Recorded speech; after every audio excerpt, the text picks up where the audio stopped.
তুমি নিজেকে কোশ্চেন করো তো, লাস্ট কবে তুমি একদিনে 12 ঘন্টা 14 ঘন্টা পড়াশোনা করছো? তুমি নিজে দেখো তো। তোমার কিন্তু মেধা আছে, আর এমন না যে আল্লাহ তোমাকে মেধা দেন, তোমার যথেষ্ট মেধা আছে, বাট তুমি এই মেধাটাকে কাজে লাগাচ্ছ। মেধা একটা মানুষের জন্য আল্লাহ প্রদত্ত কত বড় সম্পদ, এটা আমরা খুব ভালো করে জানি। দেখো, তোমার কি মনে আছে ওই যে ছোটবেলায় তোমার আম্মু তোমার প্রাইভেট স্যারকে বলতো যে স্যার ওর মেধা খুব ভালো, ও পড়লে পড়া খুব মনে রাখতে পারে, কিন্তু ওর দুষ্টামির জন্য, ওর বান্দরামির জন্য, খেলাধুলার জন্য ও পড়ে না।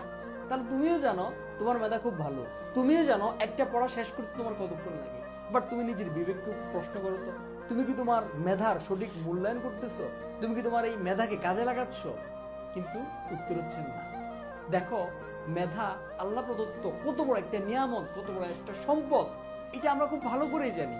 মাথায় রাখবা, আল্লাহ সবাইকে সমান মেধা দেয় না, আমাদের প্রত্যেকের মেধা সমান না। আমার একটা স্কুল ফ্রেন্ড ছিল, মানে স্কুলের